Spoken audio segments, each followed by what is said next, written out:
Congresswoman Ilhan Omar took a big step toward securing her fourth consecutive term representing Minnesota's 5th congressional district after defeating former Minneapolis City Councilor Don Samuels in last night's Democratic primary. Many saw Samuels as her biggest challenge because of his experience and because the district, which includes Minneapolis, has been a Democratic stronghold for decades.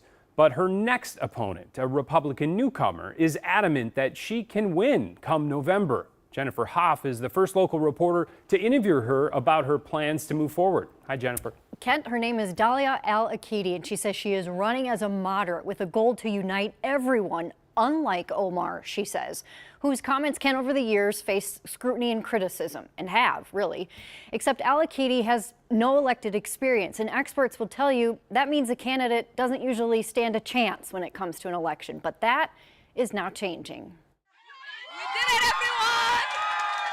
Representative Ilhan Omar thanking her supporters last night after winning the Democratic primary against former Minneapolis City Councilor Don Samuels. She only narrowly beat 2 years ago. I am incredibly honored by this victory tonight. The victory setting the stage now for a race versus Republican Dalia Al-Akidi in November. I've always wanted to make a difference in everywhere I go. Al-Akidi is a longtime journalist fleeing Iraq 30 years ago and later becoming an American citizen, resolved to run for office late last year after Omar's sharp criticism of how Israel is conducting the war in Gaza. This means a lot to me, and I've spent all my life fighting against these regimes and fighting against these ideologies. Why should someone vote for you? I know how crucial it is for any politician to reach out across party lines, to unite people, and that's my plan.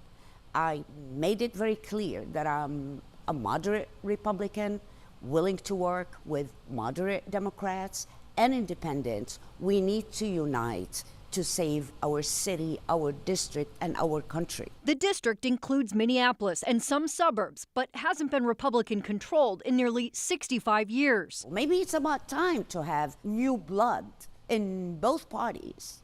So I think it's a good thing. Al-Akidi doesn't have elected experience, except new political data shows there's a recent trend of not only more amateur candidates, but voters willing to back them. It reflects this intense energy among anti-establishment populists. University of Minnesota political scientist Larry Jacobs points to Royce White, a former pro basketball player from Minneapolis, now vying for a Senate seat, and Steve Boyd, a small businessman who still got 35% of yesterday's vote against staunch Republican Michelle Fischbach in the state's largest and most red district. If you want an example of kind of grassroots democracy, this is what it looks like, and it doesn't always, conclude in victory and victorious speeches and parades. From some voters feeling left behind to others frustrated with the status quo, there's a growing influence in grooming new candidates. And for those like Al-Akidi, who want to change the game. Together we can win, and together we can have a safe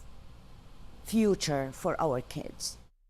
Jacobs, who you heard from there, also points to our Constitution and how it is deliberately designed to make some of these changes to the system pretty slowly and hard, with checkpoints all along the way.